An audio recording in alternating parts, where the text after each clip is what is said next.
ಬರ್ತತಿ ಅಂತ ಹೇಳ್ತಾರ ಅವ್ರ. ಹೆಂಗ ಮಾಡುದು ಅಂತ ಕೇಳಿದ್ರೆ ನಿಮ್ಮ ದೇವರು ಯಾವ್ದಕ್ಕೆ ನೋಡ್ರಿ, ಆ ದೇವರನ್ನ ನಿಮ್ಮ ಮನಸ್ಸಿನ ಮೂಲಕ ಶ್ವಾಸದ ಮೂಲಕ ಶ್ವಾಸ ಹೋಗಿ ಅಲ್ಲಿ ಮುಟ್ತತಿ, ಅಲ್ಲಿ ಆತ್ಮವನ ಅಲ್ಲಿ ದರ್ಶನ ಮಾಡಕ್ ಸಾಧ್ಯತೆ. ಇದನ್ನು ಮಾಡಾಕ ಯಾವುದರ ಹೊರಗಿನ ಯಾವುದೇ ಅವಶ್ಯಕತೆಗಳಿಲ್ಲ. ಇದಕ್ಕೆ ಬೇಕಾಗಿರುವ ಒಂದೇ ಒಂದು ಮನಸ್ಸು. If you control your mind you can control whole world ಅಂತ. ಮನಸ್ಸು ಗೆದ್ರ ಜಗತ್ತನ್ನು ಗೆದಲಿಕ್ಕೆ ಬರ್ತದೆ ಅಂತ. ಆ ದಿಶೆಯೊಳಗ ಇವತ್ತಿನ ಜಾತ್ರೆಗಳು, ಇವತ್ತಿನ ಸತ್ಸಂಗಗಳು, ಇವತ್ತಿನ ಮಠಗಳು, ಇವತ್ತಿನ ದೇವಾಲಯಗಳು, ಇವತ್ತಿನ ಧರ್ಮಗಳು, ಇವತ್ತಿನ ಜಾತಿಗಳು, ಇವತ್ತಿನ ರಾಜಕಾರಣ, ಇವತ್ತಿನ ಧರ್ಮ ಕಾರಣ, ಇವತ್ತಿನ ಸಾಮಾಜಿಕ ಕಾರಣ, ಇವತ್ತಿನ ಆರ್ಥಿಕ ಕಾರಣ, ಇವತ್ತ ಚಿತ್ತಶುದ್ಧಿಯನ್ನು ಬಿಟ್ಟರೆ ಮತ್ತೊಂದಿಲ್ಲ. ಚಿತ್ತಶುದ್ಧಿಗೆ ಮಾನ್ಯತೆ ಕೊಟ್ಟು ಇವತ್ತೆಲ್ಲರೂ ನಡೆದದ್ದೇ ಆದರೆ ಇವತ್ತ ಸ್ವರ್ಗ ಸಮಾನವಾದಂಥ ವಾಸಯೋಗ್ಯವಾಗಿರ್ತಕ್ಕಂಥ ತನ್ನಂತೆ ಬರದ ಬಗೆದೊಡೆ ಕೈಲಾಸ ಭಿನ್ನನವಕ್ಕೂ ಸರ್ವಜ್ಞ ಅನ್ನುವಂಥ ತತ್ವ ಇವತ್ತ ಪ್ರತಿಯೊಬ್ಬರಲ್ಲಿ ಇವನಾರೋ ಅನ್ನೋದು ಬಿಟ್ಟ ಇವರೆಲ್ಲರೂ ನಮ್ಮವರು. ಈ ಬ್ರಹ್ಮಾಂಡ ನಂದು, ಈ ಬ್ರಹ್ಮಾಂಡವಾಗಿ ನನ್ನ ಆತ್ಮನಿಂದನ ಎಲ್ಲವೂ ನಡೀತದೆ ಅಂತ ಆತ್ಮಜ್ಞಾನಿಗಳು ನಾವಿವತ್ತು ತಯಾರಾಗಬೇಕಾಗೈತೆ. ಇದು ನಮ್ಮ ಜೀವನದ ಉದ್ದೇಶ. ಈ ಉದ್ದೇಶವನ್ನು ಬಿಟ್ಟು ವೇದಾಂತ ತತ್ವಜ್ಞಾನ ಬರೀ ಬಾಯಿ ಮಾತಿನಿಂದ ಹೇಳುವುದರಾಗಲ್ಲ, ಅದನ್ನು ಆಚರಣೆಯಾಗಿ ತರುವುದರಾಗ ಐತೆ ಅಂತ ತಿಳ್ಕೊಂಡು ಸಿದ್ದಪ್ಪಜ್ಜನವರು ಈ ನಾಡಿನೊಳಗೆ ತೋರಿಸ್ಕೊಟ್ಟಾರ. ಅವರ ಹೆಸರನ್ನು ಮುಂದಿಟ್ಟುಕೊಂಡು ನಾವೆಲ್ಲರೂ ಕೂಡ ನಮ್ಮ ಜನ್ಮವನ್ನು ಸಾರ್ಥಕ ಮಾಡಿಕೊಳ್ಳುವ ಸಲುವಾಗಿ ಅತಿ ಸುಲಭ ಒಬ್ಬ ಹುಚ್ಚ, ಒಬ್ಬ ಹುಳುಕ, ಒಬ್ಬ ದಡ್ಡ, ಒಬ್ಬ ವೇಶ್ಯ, ಒಬ್ಬ ಪತೀತ, ಒಬ್ಬ ಅತ್ಯಂತ ದುಷ್ಟ ಇವತ್ತೇನಾದರೂ ಶ್ರೇಷ್ಠ ಆಗಬೇಕಾಗಿತ್ತಂದ್ರ, ನೀತಿವಂತ ಆಗಬೇಕಾಗಿತ್ತಂದ್ರ, ರೀತಿವಂತ ಆಗಬೇಕಾಗಿತ್ತಂದ್ರ ಅವನ ಮನಸ್ಸನ್ನು ತಿದ್ದುವಂತ ಕಾರ್ಯ ಪ್ರತಿಯೊಬ್ಬರು ಮಾಡಲೇಬೇಕಾಗದ. ಮಾಡಿದ್ದೇ ಆದ್ರೆ ಇವತ್ತಿನ ಎಲ್ಲ ಸಮಸ್ಯೆಗಳಿಗೆ ಪರಿಹಾರದ. ಒಂದು ಮನೆ ಹಿಡ್ಕೊಂಡು ಜಾಗತಿಕ ಲೆವೆಲ್ವರೆಗೂ ಇವತ್ತ ಒಂದೇ ಒಂದು ಸಾಧಾರಣವಾದ 5 ವರ್ಷದ ಮಗು ಹಿಡ್ಕೊಂಡು 100 ವರ್ಷದ ಮುಪ್ಪಾವಷ್ಟೊಳಗಿರ್ತಕ್ಕಂಥ ಪ್ರತಿಯೊಬ್ಬ ಮಾನವನು ನಾಮಸ್ಮರಣೆಯನ್ನು ಮಾಡಬಲ್ಲ. ಕಲಿಯುಗದ ಹರಿನಾಮವನ್ನೆನೆದರೆ ಕುಲಕೋಟಿಗಳ ಉದ್ಧರಿಪೋರಂಗ ಅಂತಾರಲ್ಲ, ಆ ದಿಶೆಯೊಳಗ ನಿಮಗೆ ಯಾವ್ದು ಇಷ್ಟದ ಅಂತ ನಾಮಸ್ಮರಣೆಯನ್ನ ಯಾವ ಕೃತ್ಯಗಳಿದ್ದರೂ ಯೋಗಿಯು ಭಾವಗಳು ಬ್ರಹ್ಮವನ್ನು ಬಿಡದೇನು ಅಂತಾರಲ್ಲ, ಹಂಗ ಚಾಲತಾ ಬೋಲತಾ ದಂದಾಕರಿತ ನಾಮ ವಿಸುರುಡ ಅಂತಾರಲ್ಲ, ಆ ದಿಶೆಯೊಳಗ ಅತಿ ಸುಲಭ ಸರಳ ಇಂಥ ನಾಮಸ್ಮರಣೆಯನ್ನ ರೂಢಿಸಿಕೊಂಡು ನಮ್ಮ ಮನಸ್ಸನ್ನು ತಿದ್ದುಕೊಂಡು ನಾವಾಗಿವಿ. ಇನ್ನೇನು ಮಾಡಬೇಕು? ಏನು ಮನಸ್ಸಿನ ಗುಲಾಮರಾಗಬೇಕು? ಮನಸ್ಸಿನ ಸ್ವಾಮಿಗಳಾಗಬೇಕು? ಮನಸ್ಸಲ್ಲಿ ಹುಟ್ಟೈತಿ ನಮ್ಮ ಅಂತರಂಗದಾಗ. ನಮ್ಮ ಅಂತರಂಗದಾಗ ಹುಟ್ಟಿದಂಥ ಮನಸ್ಸಿನ ಒಡೆಯರು ಯಾರು? ತಾನೇ ಅಲ್ಲ, ನಾನಾ ಅಲ್ಲ. ಅಂದಮೇಲೆ ನಾ ಹೇಳಿದಂಗೆ ಕೇಳಬೇಕು, ಅದು ಹೇಳಿದಂಗೆ ಕೇಳಬೇಕು. ಅದಂಗೆ ಹೇಳಿದಂಗೆ ಕೇಳಿದವರೆಲ್ಲ ಜೀವನವನ್ನು ಕೆಡಿಸ್ಕೊಂಡಾರ, ದುಃಖಿಗಳಾಗ್ಯಾರ, ನರಕ ಪ್ರಾಪ್ತಿಯಾಗೈತಿ. ಇಂಥದ್ರೊಳಗೆ ಮನಸ್ಸನ್ನು ಸರಿಯಾಗಿ ವಾಪರಿಸಿದವರು, ಬಳಸಿದವರು ಏನಾಗ್ಯಾರ? ಅವರು ಈ ಬ್ರಹ್ಮಾಂಡವನ್ನು ಶೋಧನೆಗೆ ತೊಡಗ್ಯಾರ. ಮಂಗಳದ ಗ್ರಹದ ಮೇಲೆ ಹೊಂಟಾರ, ಸೂರ್ಯನ ಮೇಲೆ ಹೊಂಟಾರ, ಏನೆಲ್ಲ ಅಭ್ಯಾಸ ಮಾಡ್ಯಾರ. ಎದನ್ನು ವಾಪರಿಸಿ? ಮನಸ್ಸನ್ನ. ಅದಕ್ಕಂತಾರ ಮನೇ ನಾಂ ಕಾರಣಂ ಬಂದ ಮೋಕ್ಷಾಯ, ಮನವಿರಕ್ತಿಗೆ ಮುಕ್ತಿ ಅಲ್ಲದೆ ತನು ವಿರಕ್ತಿಗೆ ಇಲ್ಲವೋ, ಮನವೇ ಬಂದವು ಮೋಕ್ಷ ಪದವಿಗೆ ಮನವೇ ಕಾರಣವೆನಿಪ್ಪುದು. ಎಲ್ಲಕ್ಕೂ ಕಾರಣ ಮನಸ್ಸು. ಇಲ್ಲಿ ನಮ್ಮರ್ಗೊಳದಾಗ ಸಾಕಷ್ಟು ಜನಸಂಖ್ಯೆ ಐತಿ. ಅವ್ರಿಗೇನಾದರೂ ಇಲ್ಲಿ ಬರೋ ಮನಸ್ಸಾಗೈತೇನು? ಇಲ್ಲ. ನಿಮಗೆಲ್ಲ ಮನಸ್ಸಾಗೈತಿ. ಬಂದರೆ ಇಲ್ಲಿ ಮನಸ್ಸು ಕೊಟ್ಟು ಕೇಳ್ತೀರಿ ಅಂತ ತಿಳ್ಕೋತೀರಿ. ಇದನ್ನು ಆಚರಣೆ ತರಬೇಕಂದ್ರೆ ತರ್ತೀರಿ. ಇಂಥ ಮನಸ್ಸಿಟ್ಟುಕೊಂಡು ನಾವೆಲ್ಲ ಏನು ದುಃಖಿಗಳಾಗಿವಿಲ್ಲ, ಅಂಥ ಮನಸ್ಸನ್ನ ಏನು ಮಾಡ್ಬೇಕಾಗೈತಿ? ಇಲ್ಲದಂಗೆ ಮಾಡ್ಕೋಬೇಕಾಗೈತಿ, ಮನೋರ್ಲಯ ಮಾಡ್ಕೋಬೇಕಾಗೈತಿ. ಮನಸ್ಸಿನ ಒಡೆಯರು ನಾವು ಇರಬೇಕಾಗೈತಿ. ನಾವು ಹೇಳಿದಂಗೆ ಮನಸ್ಸು ಕೇಳಬೇಕಾಗೈತಿ. ಅವ್ ಹೇಳ್ತಾನಲ್ಲ, if you control your mind you can control whole world ಅಂತ. ಮನಸ್ಸು ಗೆದ್ರೆ ಜಗತ್ತನ್ನು ಗೆದಲಿಕ್ಕೆ ಬರ್ತೈತೆ ಅಂತ. ಯಾರ ಮನಸ್ಸು? ತನ್ನ ಮನಸ್ಸು. ಯಾರು ಗೆದಿಬೇಕು? ತಾ ಗೆದಿಬೇಕು. ಯಾರ ಕೈಯಾಗೈತಿ? ತನ್ನ ಕೈಯಾಗೈತಿ. ತನಗೆ ತಾನ ಮಿತ್ರ, ತನಗೆ ತಾನ ಶತ್ರು. ಆದ್ರ ಮನಸ್ಸಿಗೇನು ಮಾಡೈತಿ? ತಾ ದೇವರು ಅನ್ನೋದನ್ನ, ತಾ ಸತ್ಯ ಅನ್ನೋದನ್ನ ಮರಿವಿಗೆ ಹಾಕಿ ಬಿಟ್ಟೈತಿ. ಮರಿವಿಗೆ ಯಾಕೆ ಹಾಕೈತಿ ಅಂದ್ರೆ ವಿಷಯದೊಳಗೆ ಹೊಂಟೈತಿ. ಈ ವಿಷಯದೊಳಗೇನು ತಿರ್ಗಾಡಕತ್ತೈತಿ, ವಿಕಾರದೊಳಗೇನು ಐತಿ ಮನಸ್ಸು, ತನ್ನನ್ನು ತಾ ಮರ್ತದ್ದರಿಂದ ಏನಾಗೈತಿ? ಮರಿದಡೆ ಮಾನವ, ಅರಿದಡೆ ಶರಣ. ಆದ್ರೆ ಶರಣರು ಸಿದ್ದಪ್ಪಜ್ಜನವರು ಅರುತರನ್ನು ಮೆಲತ್ತವರು ಶರಣರಾದರು. ಮತ್ತು ನಮಗೂ ಬರೋಕ್ಕಿಲ್ಲ, ನಮಗೂ ಬರ್ತೈತಿ. ಅದಕ್ಕೆ ಇಂಥ ಮನಸ್ಸನ್ನು ಕಂಟ್ರೋಲ್ ಮಾಡೋದು ನಮಗೆ ಸಾಧ್ಯ ಆಗವಲ್ದು. ಅದಕ್ಕೆ ರಾಮದಾಸ್ ಹೇಳ್ತಾನೆ, ಮನ ಸಂಗಹ ಸರ್ವ ಸಂಗಾಸ ತೋಡಿ, ಮನ ಸಂಗಹ ಮೋಕ್ಷ ತತ್ಕಾಲ ಜೋಡಿ. ಇದಕ್ಷರಕ್ಕೆ ಮನಸ್ಸನ್ನು ಬಿಟ್ಟು ನಿರ್ಮಲರಾಗಿ ಪರಿಶುದ್ಧರಾಗಿ ಆನಂದ ಸಾಮ್ರಾಜ್ಯದೊಳಗೆ ಇರ್ಲಿಕ್ಕೆ ಬರ್ತತಿ. ಆದ್ರೆ ಮನಸ್ಸು ಮರ್ಯಾಕೆ ಆಕತಿ? ಯಾರಿಗೆ ಆಕತಿ ಹೇಳ್ರಿ? ಜ್ಞಾನಿಗಳಿಗೆ ಆಕತಿ. ಯಾರು ಮನಸ್ಸನ್ನು ಮರ್ತಾರ, ಮನೋರ್ಲಯ ಮಾಡ್ಕೊಂಡಾರ, ದೇಹಿ ಅಸೋನಿ ವಿಧೇಯಿ ಅದಾರ, ಅಂಥವರು ಜೀವನ್ ಮುಕ್ತರದಾರ. ಅಂಥ ಜೀವನ್ ಮುಕ್ತಿ ಇರ್ತಕ್ಕಂಥ ಸದ್ಗುರುವಿಗೆ ಶರಣ ಹೋಗ್ಬಿಟ್ರ, ಯಪ್ಪ ನನಗೆ ಕಷ್ಟ ಆಗೈತಿ, ನನಗೆ ದುಃಖ ಆಗೈತಿ, ಈ ದುಃಖದಿಂದ ಪಾರು ಮಾಡುವಂತ ಬೇಡ್ಕೊಂಡ್ರೆ ಅವ್ರೇನು ಮಾಡ್ತಾರ? ಆ ಮನಸ್ಸಿಗೆ ಮುಗ್ದಾನ್ ಹಾಕ್ತಾರ, ಆ ಮನಸ್ಸಿಗೆ ಗುದ್ದಿ ಕಟ್ತಾರ, ಆ ಮನಸ್ಸಿಗೆ ಲಗಾಮ್ ಹಾಕ್ತಾರ. ಅಂಥದ್ದೇನ್ರಿ ಲಗಾಮ್ ಅಂದ್ರ ಅಂತ ಕೇಳ್ಬೋದು. ಅವರು ಉಪದೇಶ ಮಾಡ್ತಾರ. ಉಪದೇಶ ಏನು ಮಾಡ್ತಾರ ಅಂತ ಕೇಳಿದ್ರೆ ದೇವ್ರನ್ನ ಬಿಟ್ಟಿಲ್ಲ, ಪರಮಾತ್ಮನ ನಾಮವನ್ನ ಸ್ಮರಣೆ ಮಾಡಕ್ಕೆ ಹೇಳ್ತಾರೆ. ಎದರಿಂದ? ಮನಸ್ಸಿನಿಂದ. ಹಂಗ ಸ್ಮರಣೆ ಮಾಡಕ್ಕೆ ಹೇಳಿದ್ರಂದ್ರ ಮನಸ್ಸು ಪರಮಾತ್ಮ ನಾಮಸ್ಮರಣೆ ಒಳಗೆ ತೊಡಗಿತಂದ್ರ ಅನಂತ ಪುಣ್ಯ ಲಭಿಸ್ತದ. ಅರಿತು ಜಪಿಸಲೋವನ ಕೋಟಿ ಜನ್ಮದ ಪಾಪ ಹುರಿದು ಹೋಗುವುದು ಹೆಸರಿಗಿಲ್ಲದಂತೆ. ಅರಿಯಾದ ಜಪಿಸಲು ತರಿಪುದ ದಿನದೋಷ ಹಿರಿಯ ನೆನೆಸುವನು ಜಗದೊಳಗೆ ಅಂತಾರ ನೋಡ್ರಿ. ಅಂದ ಮ್ಯಾಲ ಇವತ್ತ ನಮ್ಮ ಮನಸ್ಸಿಗೆ ಏನು ಬೇಕಾಗೈತಿ? ಸದ್ಗುರುವಿನ ಉಪದೇಶ ಬೇಕಾಗೈತಿ, ಸದ್ಗುರುವಿನ ಮಾರ್ಗದರ್ಶನ ಬೇಕಾಗೈತಿ. ಅದೇನು ಮಾಡಂತಾರಪ್ಪ ಅಂದ್ರ ಭಗವಂತನ ನಾಮಸ್ಮರಣೆಯನ್ನು ಮಾಡಂತ ಹೇಳ್ತಾರ. ಭಗವಂತನ ನಾಮಸ್ಮರಣೆ ಯಾರು? ಭಗವಂತ ಯಾರು? ಎಲ್ಲಿದಾನ?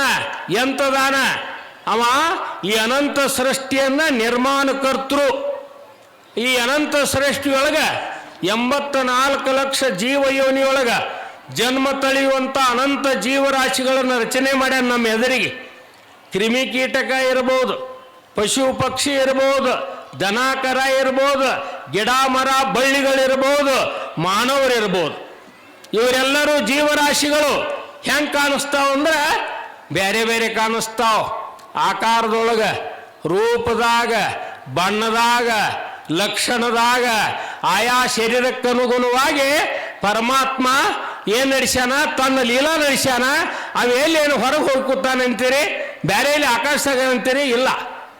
ಅವ ಪ್ರತಿಯೊಂದು ಜೀವಿಯ ಅಂತರಂಗದೊಳಗ ಅಧಿಷ್ಠಾನ ಮೂರ್ತಿಯಾಗಿ, ಕಾರಣಕರ್ತೃವಾಗಿ, ಭೋಕ್ತೃವಾಗಿ, ಸಾಕ್ಷಿಯಾಗಿ, ಸರ್ವಂತರ್ಯಾಮಿಯಾಗಿ, ಸರ್ವವ್ಯಾಪಕವಾಗಿ ಆ ಶರೀರಕ್ಕನುಗುಣವಾಗಿ ತನ್ನ ಲೀಲೆಯೊಳಗೆ ಜೀವನ ರೂಪಿಸಿಕೊಂಡು ತನ್ನ ಬದುಕನ್ನು ಕಟ್ಟಿಕೊಂಡು ಇವತ್ತ ನಡೆಸ್ತಾ ಇದ್ದಾನ. ಇದುವೇ ಇವತ್ತಿನ ಜೀವನ. ಅದರೊಳಗ ಇಷ್ಟು 84 ಲಕ್ಷ ಯೋನಿಯೊಳಗ ಜೀವಿಸುವಂಥ ಅನಂತ ಜೀವರಾಶಿಗಳೊಳಗ ಅತಿ ಪಾಪ ಮಾಡುವಂಥ ಜೀವಿ ಯಾವುದಾದ್ರೂ ಇದ್ರೆ ಅದು ಮನುಷ್ಯ ಜೀವಿ, ಮಾನವ. ಎಲ್ಲದರ ಮೇಲೂ ಬಲಾತ್ಕಾರ ಮಾಡಕ್ ಹೊಕ್ಕಾನ, ಲೂಟಿ ಮಾಡಕ್ ಹೊಕ್ಕಾನ, ನಾ ಹೇಳಿದಂಗೆ ಹೇಳ್ಬೇಕಂತಾನ. ಇವು ವಿಷಯಕ್ಕೇನು ತಡೆ ಇಲ್ಲ. ಅವಂದ ಏನ್ ನಡೆದಪ್ಪ ಅಂದ್ರೆ ದುರ್ವ್ಯವಹಾರ, ದುಶ್ಚಟ ಇವೆಲ್ಲ ತುಂಬಿ ತುಳ್ಕಾಡಕತ್ತಾವ. ಯಾರ್ದು? ಮನುಷ್ಯರದು. ಯಾವ ಕಾಗಿ ಗೂಗಿ ಪಶು ಪಕ್ಷಿ ಇಷ್ಟು ಪಾಪ ಮಾಡೋದಿಲ್ಲ ಭೂಮಿ ತಲೆ ಮೇಲೆ. ಈ ಮಾನವ ಮಾತ್ರ ಬಿಡುವಲ್ಲ. ಏನು ಮಾಡ್ಯಾನ ಏನಿಲ್ಲ ಅಂತ ನೀವೆಲ್ಲ ದಿನ ಪೇಪರ್ದಾಗ ಓದ್ತೀರಿ. ಜಗತ್ತಿನ ತುಂಬ ನಡೆದ ಇದೆಲ್ಲ ಮಾನವ ಕೃತಿ. ಇಂಥ ರೀತಿಯೊಳಗೆ ನಡೆಸ್ಯಾನ. ಅದಕ್ಕೆ ಮಾನವನಿಗೆ ಅಧ್ಯಾತ್ಮದ ಬೋಧ ಬೇಕಂತ ತಿಳ್ಕೊಂಡು ಪರಮಾತ್ಮ ಈ ಆತ್ಮಜ್ಞಾನದ ಬಗ್ಗೆ ತಿಳಿ ಹೇಳುವ ಸಲುವಾಗಿ ಇಂಥ ಸತ್ಸಂಗಗಳನ್ನ ಮಾಡಕ್ ಹಚ್ಚಾನ.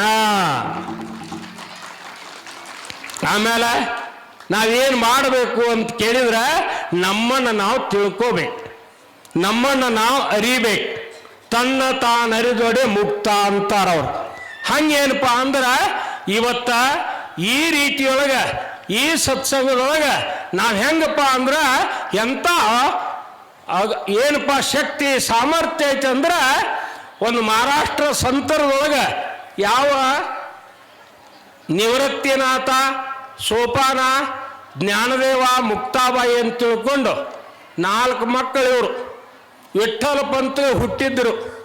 ಆದ್ರೆ ವಿಠ್ಠಲ ಪಂತ ಏನು ಮಾಡಿದ್ದಂದ್ರೆ ಮೊದಲ ಲಗ್ನ ಆದ, ಆಮೇಲೆ ಸನ್ಯಾಸಿ ಆದ, ಸನ್ಯಾಸಿಯಾಗಿ ಮತ್ತೆ ತಿರುಗಿ ಹೋಗಿ ಪ್ರಪಂಚ ಮಾಡಿದ, ಮಕ್ಕಳನ್ನು ಪಡೆದ ಕೂಡಲೇ ಆವಾಗಿನ ಅವರ ಎಲ್ಲರೂ ಕೂಡಿ ಅವರನ್ನು ಊರು ಹೊರಗೆ ಹಾಕಿಬಿಟ್ರು. ಜಾತಿಯೊಳಗಿನ ತೆಗೆದು ಬಿಟ್ರು. ಇವ್ರ ಉದ್ಯೋಗ ಪೌರೋಹಿತ್ಯ. ಆದ್ರೆ ನಡಿಲಿಲ್ಲ ಭಾಳ ದಿವಸ. ಮನೆಯೊಳಗಿರತಕ್ಕಂಥ ಸಂಪತ್ತೆಲ್ಲ ಕರಿಗೆ ಹೋತು.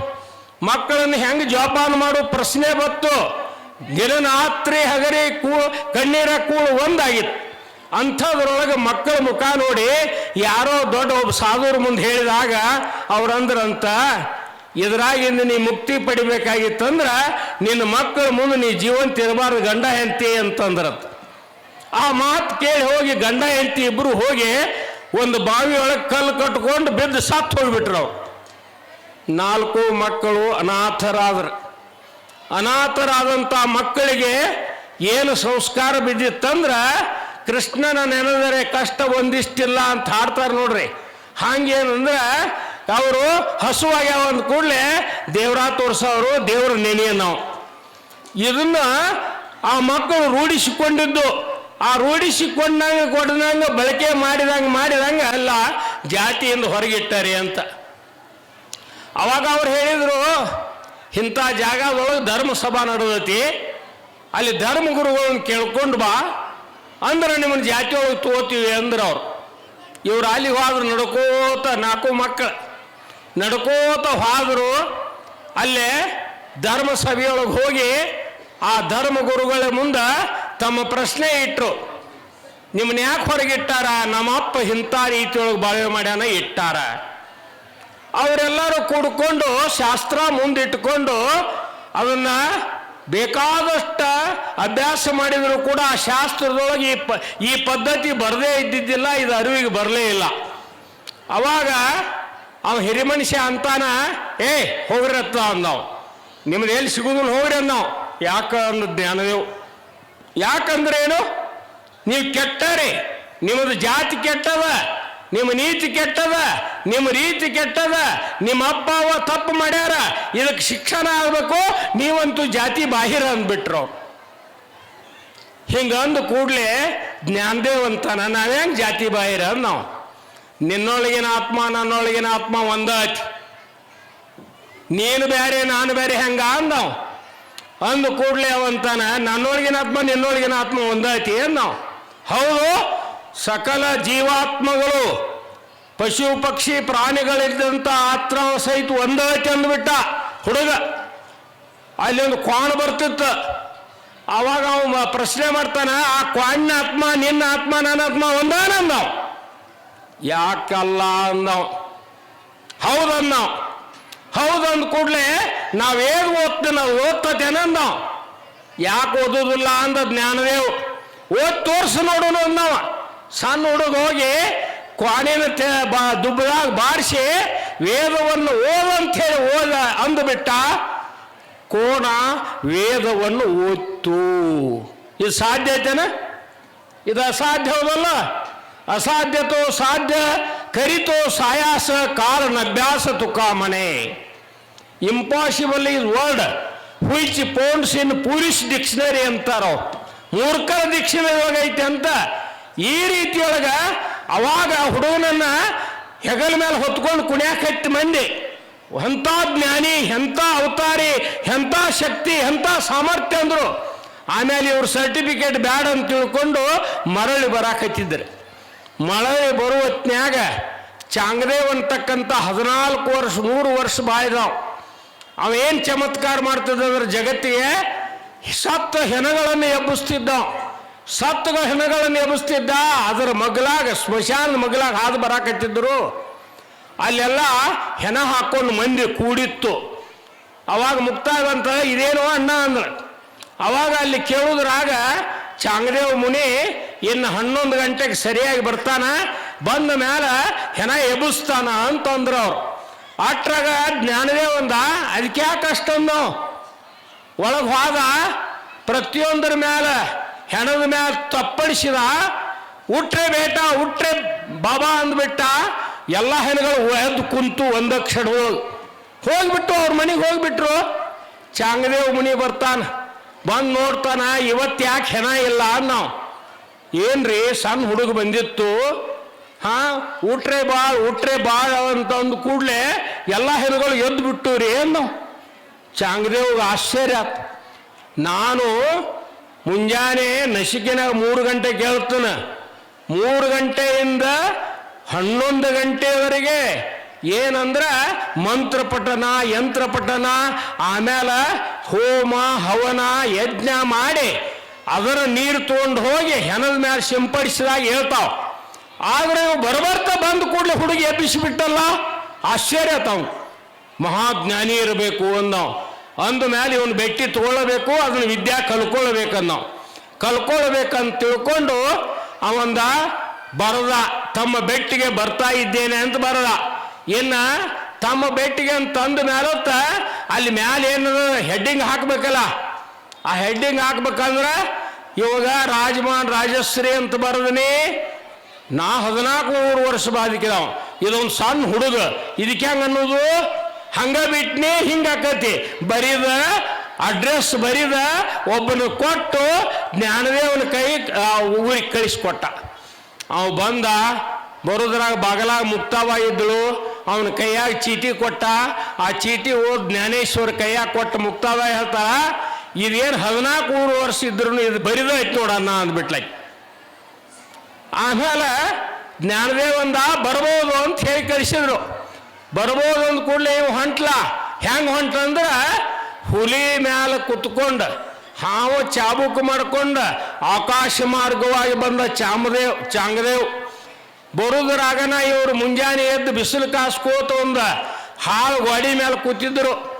ಹಾಲು ಮಾಡಿ ಮೇಲೆ ಕೂತಂತ ಜ್ಞಾನೇಶ್ವರಗ ಮುಕ್ತಾದಂತ, ನೋಡು ಅಣ್ಣ ಆಕಾಶ ಮಾರ್ಗವಾಗಿ ಚಾಂಗದೇವ್ ಬರಾಕತ್ತಾನ, ಅದನ್ನ ನೋಡಾಕೆಲ್ಲ ಮಾಳಿಗೆ ಏರೇರಿ ಮಂದೆಲ್ಲ ಮುಗ್ಗರೈತಿ ನೋಡಾಕತ್ತಾರ ಆಕಾಶದ ಕಡೆ ಅಂತಂದಳು. ಅವಾಗಂದ ಇದೇನು ಚಮತ್ಕಾರವ, ಬಾ ಇಲ್ಲಿ ಅಂದವು. ಗಾಡಿ ಮೇಲೆ ಕುಂಡ್ರಿ 4 ಮಂದಿ ಅಂದ. 4 ಮಂದಿ ಗಾಡಿ ಮೇಲೆ ಕೂತ್ರ ಅವ್ರು. ಕೂತ ಮೇಲೆ ತೇಲ್ ಹೇಳ್ತಾನ, ಅವ್ ಬರುವುದು ಸಮೀಪ ಬರುದ್ರಾಗನ ಚಲ್ರ ಬೇಟ ಅಂದ್ಬಿಟ್ಟು ಅದಕ್ಕೆ. ಯಾವ್ದಕ್ಕೆ ಗಾಡಿ ನಡ್ಯಾಕೈತ ಅವನ ಎದುರಿಗೆ. ಗಾಡಿ ನಡ್ಯಾಕೈತು. ಚಾಂಗದೇವ್ ನೋಡ್ತಾನ, ಕುಸದ ಒಮ್ಮೆಲೆ ಕೆಳಗಿಳಿದ ಬಂದವನ ಸಾಷ್ಟಾಂಗ ನಮಸ್ಕಾರ ಆಗ್ತಾನ. ಸಾಷ್ಟಾಂಗ ನಮಸ್ಕಾರ ಕೇಳ್ತಾನ, ಯಪ್ಪ ನೀವು ಗಾಡಿ ಹೆಂಗೆ ನಡೆಸಿದಿರಿ ಅಂತ. ಪ್ರಾಣಿಗಳು ನಡೆಸ್ಬೋದು, ಚೈತನ್ಯ ಇರ್ತತಿ, ಆದ್ರೆ ಗಾಡಿ ಹೆಂಗೆ ನಡೆಸಿರಿ, ನೀ ಹುಲಿ ಹೆಂಗೆ ನಡೆಸಿದಿಪ್ಪ ಅಂತ ಕೇಳಿದವ. ಆ ಹುಲಿ ಹೆಂಗಂದ್ರೆ ಸಣ್ಣ ಮರಿ ಇದ್ದಾಗ ತಂದೆ, ಅದಕ್ಕೆ ಉಣ್ಣಾಕ ತಿನ್ನಾಕ ಎಲ್ಲ ಕುಡಿಯಾಕ ಎಲ್ಲ ಸರಿಯಾಗಿ ಅದನ್ನು ಬಳಸಿದೆ. ಅದೇ ರೀತಿಯಾಗಿ ದೊಡ್ಡದು ಮಾಡಿದೆ, ಅದ್ರ ಮೇಲೆ ಹತ್ತಾಕ್ ಕಲಿತೆ. ಆ ರೀತಿ ಮಾಡಿಕೊಂಡು ಅದ್ರ ಮೇಲೆ ಕುಂಡಾಕ್ ಕಲ್ತ್ನಿ, ಹಾವ ಚಾಬುಕ್ ಮಾಡ್ಕೊನಿ, ಅದರಿಂದ ನನಗೆ ಸಾಧ್ಯ ಆಯ್ತು. ಆದ್ರೆ ನೀವು ಗಾಡಿ ಮೇಲೆ ಕುಂತಲ್ಲೇನ ಗಾಡಿ ನಡೆಸಿದ್ರಲ್ಲ, ಇದು ಹೆಂಗ ನಾವು. ಅವಾಗ ಹೇಳ್ತಾನ ಜ್ಞಾನದೇವ, ಯಾರ ಆತ್ಮನಲ್ಲಿ ಮನಸ್ಸು ನಿಲ್ಲಿಸ್ತಾರ ಅವ್ರ ಎದುರಿಗೆ ಸೃಷ್ಟಿಯು ತನ್ನ ರಹಸ್ಯವನ್ನು ಬಿಚ್ಚಿಡ್ತೈತೆ ಅಂತ ಕೇಳ್ರಿ. ಹಂಗ ಈ ಜಗತ್ತು, ಈ ಬ್ರಹ್ಮಾಂಡ ಯಾರ ಆತ್ಮನಲ್ಲಿ ಮನಸ್ಸು ನಿಲ್ಲಿಸ್ತಾನ ಅವನ ಅಧೀನ ಆಕೈತೆ ಅಂತ ಅವ ಹೇಳಿದಂಗೆ ಕೇಳ್ತೈತೆ ಅಂತ ಅಂದ ಮೇಲತ್ತ ಅವ ಹೇಳಿದ. ಹಂಗಾದ್ರೆ ಹೆಂಗೆ ಮಾಡಲಿ ಅನ್ನೋ, ಹೆಂಗೇನು ಮಾಡ್ತೆ, ಇದೇನು ಬಹಿರ್ಮುಖಿ ವಿದ್ಯಾರ್ಥಿ ಬಿಟ್ಟು ಬಿಡು, ಅಂತರ್ಮುಖಿ ಆಗೋ. ನಿನ್ನೊಳಗೆ ಆತ್ಮ ಆತಿ, ಆತ್ಮನ ಕಡೆ ಲಕ್ಷ್ಯ ಹಾಕು, ಮನಸ್ಸಾಕು, ಧ್ಯಾನ ಮಾಡು. ಇವತ್ತು ನೀ ದೇವರಕ್ಕೆ ಎಲ್ಲ ಶಕ್ತಿ ಸಾಮರ್ಥ್ಯ ನಿನ್ನ ಆತ್ಮನೊಳಗದಾವ ಅಂತ ಹೇಳಿಬಿಟ್ಟ. ಆವಾಗ ಮುಕ್ತಾಬಾಯಿ ಕಡೆ ಉಪದೇಶ ತಗೊಂಡು ಚಾಂಗದೇವ ಮುನಿ ತನ್ನ ಜನ್ಮವನ್ನು ಸಾರ್ಥಕ ಮಾಡಿಕೊಂಡಾನನ್ನುವಂಥ ಏನಪ್ಪ ಇತಿಹಾಸ. ಇವತ್ತು ನೀವು ಇದಕ್ಕೆ ಹೋದ್ರೆ, ಆಳಂದಿಗೆ ಹೋದ್ರೆ ಅಲ್ಲಿ ಏನಪ್ಪ ಅಂದ್ರೆ ಗಾಡಿ ನಡೆಸಿದಂಥದ್ದು ಎಲ್ಲನೂ ಅದ. ಅಲ್ಲಿ ಹಾಳು ಗಾಡಿಯನ್ನು ಕಟ್ಟ್ಯಾರ, ಅದ್ರ ಮೇಲೆ 4 ಮಂದಿ ಕೂತದ್ದದ. ಇತಿಹಾಸ ಸಾರಿ ಹೇಳ್ತತಿ.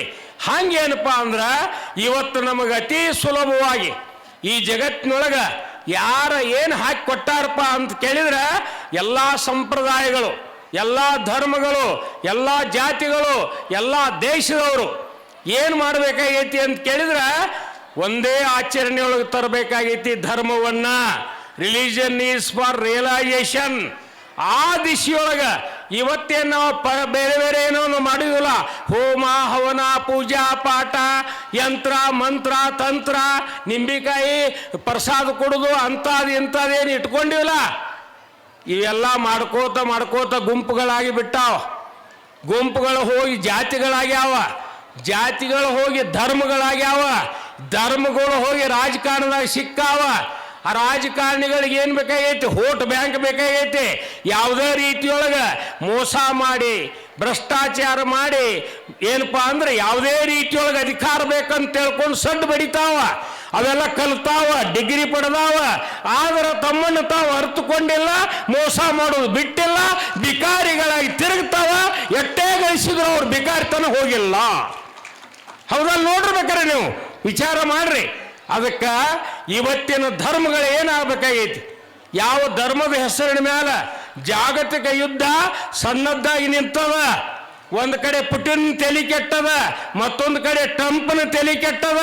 ಅವನ ತಲೆ ಶುದ್ಧ ಆಗ್ಬೇಕಾಗಿದ್ರೆ ಏನು ಶುದ್ಧ ಆಗ್ಬೇಕು? ಮನಸ್ಸು ಶುದ್ಧ ಆಗ್ಬೇಕು. ಮನಸ್ಸು ಶುದ್ಧ ಆಗ್ಬೇಕಾದ್ರೆ ಸುಲಭವಾದಂಥ call him by any name but is one. ದೇವರು ಒಬ್ಬನೇ ಇದ್ದಾನ. ನೀ ಬೇಕಾದ ಹೆಸರಿನಿಂದ ಕೂಗು. ನೀ ಅಲ್ಲ ಅನ್ನ, ಜಿನ್ನೇಶನ್ನ, ರಾಮನ್ನ, ರೈಮನ್ನ, ಬಸವ ಅನ್ನ, ಶಿವ ಅನ್ನ. ನಂಬಿ ನೆಚ್ಚಿ ಕರೆದರೆ ಓ ಎನ್ನನೇ ಶಿವನು. ದೇವರು ಅಂತಾನ. ಎಲ್ಲೇ ನೀ ಕರೆದೆ ಅಂದ್ರ ನಿನ್ನ ಅಂತರಂಗದಾಗ ಓ ಅಂತಾನ. ಇದೇ ಸಾಕ್ಷಾತ್ಕಾರ. ಒಂದೇ ಕೂಗಳತೆ ವೈಕುಂಠ, ದೂರಿಲ್ಲ. ಒಂದೇ ಕೂಗಳತೆ, ಒಂದೇ